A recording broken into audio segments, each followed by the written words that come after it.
ऐसा हुआ होगा कि आपसे किसी ने कभी या आपने किसी से कभी मोबाइल, रेडियो या क्रिकेट की हिंदी पूछी हो, या साड़ी, धोती या रोटी की इंग्लिश पूछी हो और जवाब नहीं मिला हो, या फिर डिक्शनरी उल्टा गया हो, या किसी जानकार से पूछा गया हो तब भी संतुष्टिजनक जवाब नहीं मिला हो।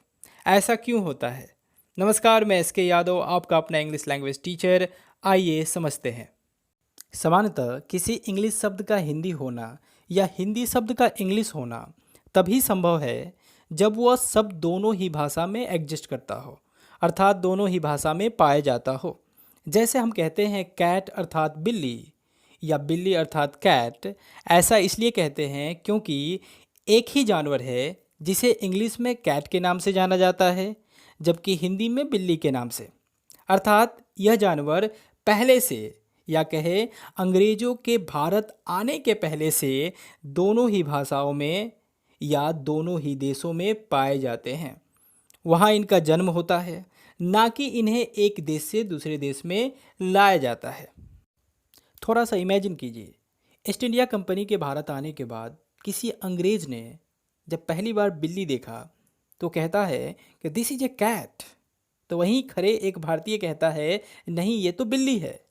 तो फिर जाके दोनों समझते हैं अच्छा अच्छा, इंग्लैंड का कैट, यहाँ का बिल्ली है।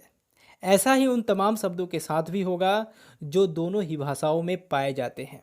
उनका हिंदी भी होगा, उनका इंग्लिश भी होगा। जैसे Apple means save, boy means लड़का, पेन मीन्स कलम, एक्सेट्रा।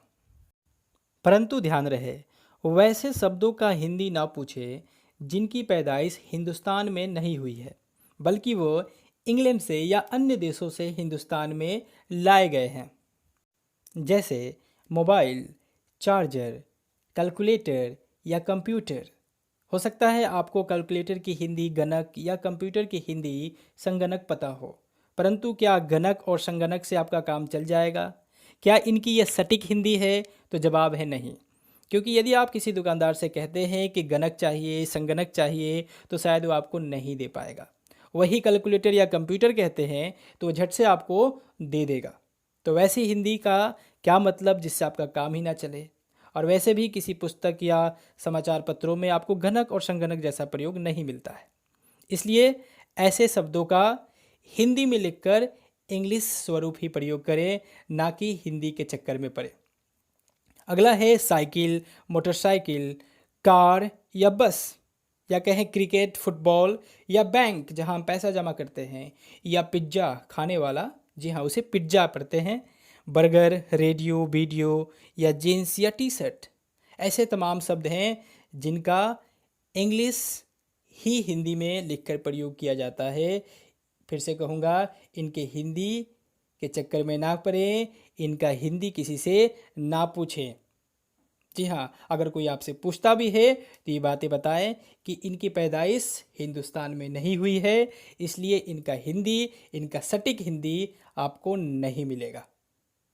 उसी प्रकार वैसे हिंदी के शब्द या अन्य भाषा के शब्द जिनकी पैदाइश इंग्लैंड में नहीं हुई है, या कहें इंग्लिश भाषा के शब्द नहीं है, जैसे साड़ी, धोती, पैजामा या रोटी, पूरी, लिट्टी चोखा, गुरुकुल या कहें मुखिया या सरपंच।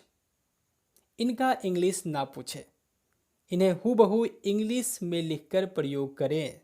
ऐसा क्यों? क्योंकि इनकी पैदाइश हिंदुस्तान में हुई है। ये हिंदी के शब्द हैं, ये इंग्लैंड में कभी थे ही नहीं, बल्कि जब इंग्लैंड वाले ईस्ट इंडिया कंपनी के माध्यम से भारत आए तो भारत से उठा के उसे इंग्लैंड में ले गए और अपने डिक्शनरी में जोड़े हैं। तो उनका कोई सटीक इंग्लिश नहीं मिलेगा। हो सकता है आपको रोटी का इंग्लिश ब्रेड पता हो, परंतु मैं बता दूं आपको, ब्रेड अनकाउंटेबल नाउन होता है, जबकि हमारी रोटी को तो हम काउंट कर सकते हैं। तो भले ही ब्रेड का मतलब रोटी आप समझ ले, लेकिन दोनों अलग अलग चीज़ें हैं। उम्मीद है कि आप समझ गए होंगे। तो कमेंट करके मुझे बताइए कि आप कितना समझे और ये वीडियो आपको कैसा लगा।